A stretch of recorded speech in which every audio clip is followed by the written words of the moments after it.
tome nota la Secretaría. Túrnese a las Comisiones Unidas de Salud y de Estudios Legislativos. Tiene ahora el uso de la palabra el senador Luis Sánchez Jiménez, del Grupo Parlamentario del Partido de la Revolución Democrática, para presentar un proyecto de decreto por el que se reforman la Ley Orgánica de la Administración Pública Federal, la Ley de la Economía Social y Solidaria, la Ley General de Desarrollo Social y la Ley de Sociedades Cooperativas. Muchas gracias, presidente. Compañeras y compañeros, el tema que hoy voy a abordar es relacionada a la economía social y solidaria. Es un tema que para los legisladores de derecha, de extrema derecha, les parece un tema olvidado, rebasado.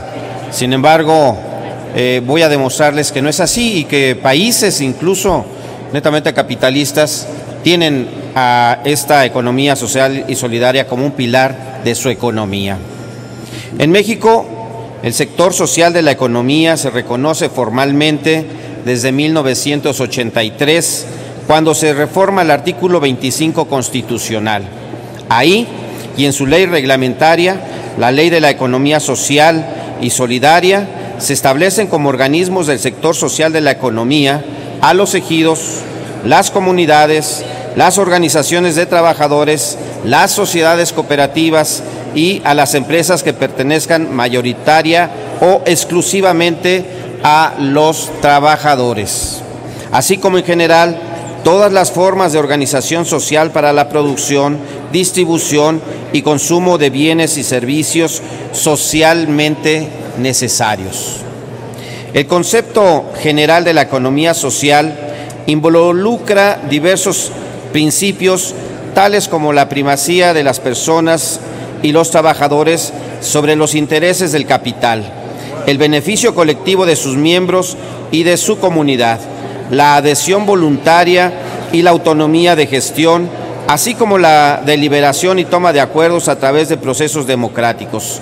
Se trata, pues, de relaciones de cooperación, solidaridad y reciprocidad en el marco de actividades económicas productivas. Desde el año 2012, con la publicación de la Ley de Economía Social y Solidaria, se creó el Instituto Nacional de Economía Social, responsable de instrumentar las políticas públicas de fomento al sector social de la economía como uno de los pilares del desarrollo económico del país. Ese era su objetivo. Sin embargo, quienes desde hace más de 3 décadas orientaron y sometieron el desarrollo nacional a la Rectoría del Estado en favor de los intereses monopólicos y oligopólicos globalizadores a través del Consenso de Washington, sabían que dicha estrategia concentraría la riqueza y generaría severas desigualdades e inequidades socioeconómicas, tanto entre países como entre clases sociales, de manera que diseñaron una política y un sistema asistencial supuestamente para combatir esa pobreza generada, pero en realidad para evitar que la inconformidad social se desbordara. Más aún, en el contexto de una cultura corporativista y de partido hegemónico autoritario, de pronto se reveló que esa política asistencialista también estaba destinada a ser utilizada con fines políticos y electorales, además de ser un instrumento ideal para la opacidad y la corrupción. Es decir, la política neoliberal degrada las condiciones existenciales de los ciudadanos y luego los retribuye con limosnas, mandando mediante un cinismo que además exige agradecimientos y lealtades. En el año 2014, tanto el Coneval como el INEGI difundieron informes de resultados en los que claramente se advierte la extrema, histórica y progresiva brecha de desigualdad y pobreza que desde hace décadas prevalece en México, a pesar de los miles de programas y de los miles y miles de millones de pesos que se han invertido para combatirla y superarla. En la iniciativa que presenté el 23 de abril del 2015 para garantizar constitucionalmente el ingreso básico ciudadano, se incluye un diagnóstico exhaustivo referido a estos temas. El fracaso de tal estrategia y el descontento social son tan evidentes que el 17 de febrero de este año, el titular del Ejecutivo Federal convocó de manera urgente a los titulares de las secretarías del gabinete que integran el capítulo denominado México Incluyente para que, les dijo, de una vez por todas y para siempre se ponga fin a las políticas asistenciales y se impulse la productividad social. Peña Nieto dándoles instrucciones para que se impulse la productividad social.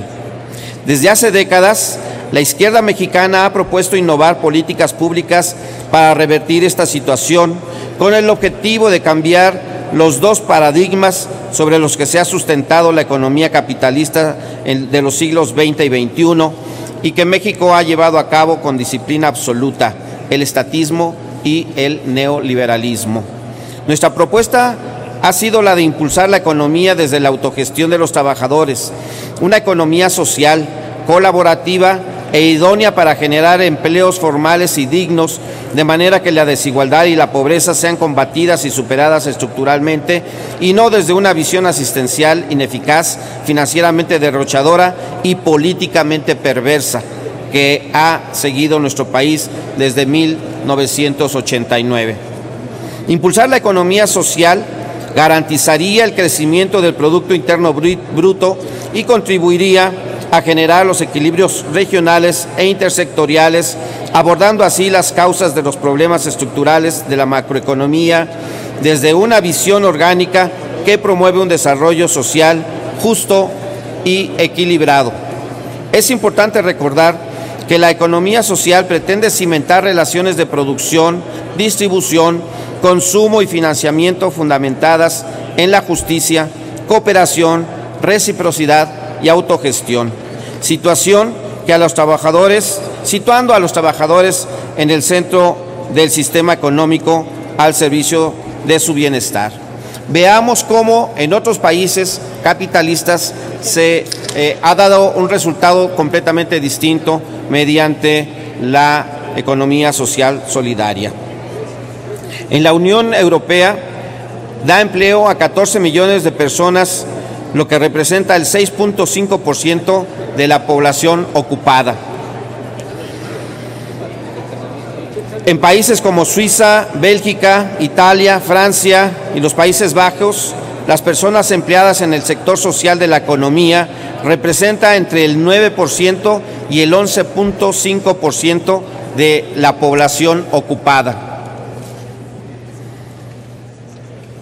En países como Kenia, la economía social representa el 45% del Producto Interno Bruto y en Nueva Zelanda representa el 22% del mismo.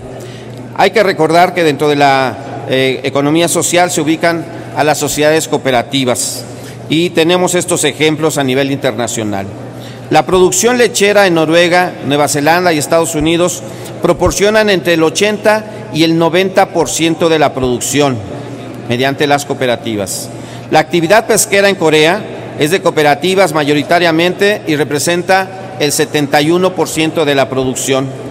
El 40% de la agricultura en Brasil lo genera la economía social. El 24% del sector salud en Colombia está en manos de este sector de la economía. En cuanto a los socios comerciales de México, citaremos el caso canadiense. Ahí, el 7.8% del Producto Interno Bruto lo generan las cooperativas y emplean el 11% de la población económicamente activa. El banco cooperativo más grande de Canadá, Banco Cooperativo, es el más grande de Canadá, facturó casi 13,000 millones de dólares. En los Estados Unidos, las cooperativas facturaron 662,023 millones de dólares, algo así como el 3.9% del PIB. Así, tenemos que en el sector salud las cooperativas líderes facturaron 7.35 millones de dólares y la cooperativa de seguros más fuerte reportó más de 50 estudios sociales y de opinión pública de la Cámara de Diputados. La inversión real del gasto total federal no llega ni al 1%. En México nos hemos empeñado en debilitar a la economía social, Primero, la reforma a los artículos 28 y 123 de 1990 para acabar con la banca pública y debilitar la banca social. A esto sumamos la reforma agraria del salinato que debilitó al ejido y la economía campesina sustentada en la propiedad ejidal y comunal. A esta hay que añadir la reforma a la Ley de Sociedades Cooperativas de agosto de 1994 que afectó rotundamente a este tipo de organizaciones. Es decir, mientras todo el mundo ve por la economía social en México y lo ven como una herramienta de las principales economías del mundo, en México vamos en sentido completamente opuesto. Para que la economía social tenga el peso que debe tener, para colocarla al tú por tú con los sectores público y privado, para cumplir realmente con el mandato constitucional, es imperativo e indispensable impulsar una alternativa que garantice planificar, integrar y regular una política programática y un sistema público, tanto al nivel federal como a los órdenes estatales y municipales, con un financiamiento suficiente, fortalecido, además, por una sólida banca social y popular. Para lograr tal objetivo y después de realizar un balance de las extremas limitaciones de la actual política destinada a la economía social, no tenemos ni la menor duda que dicha realidad exige la creación de una institución de la administración pública centralizada dedicada ex profeso a tal cometido. Esto es, la creación de la Secretaría de Economía Social y Solidaria.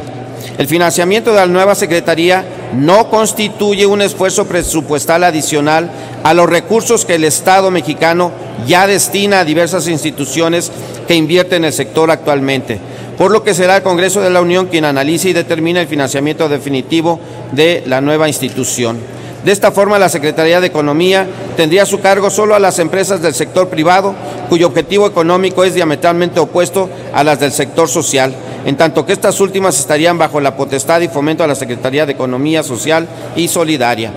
Es el momento de transitar hacia otro paradigma, de atacar a fondo las causas de la problemática que genera la desigualdad. Su consideración, la iniciativa con proyecto de decreto por el que se reforman la Ley Orgánica de Administración Pública Federal, la Ley de la Economía Social y Solidaria, la Ley General de Desarrollo Social y la Ley de Sociedades Cooperativas para crear la Secretaría de la Economía Social y Solidaria. Muchas gracias.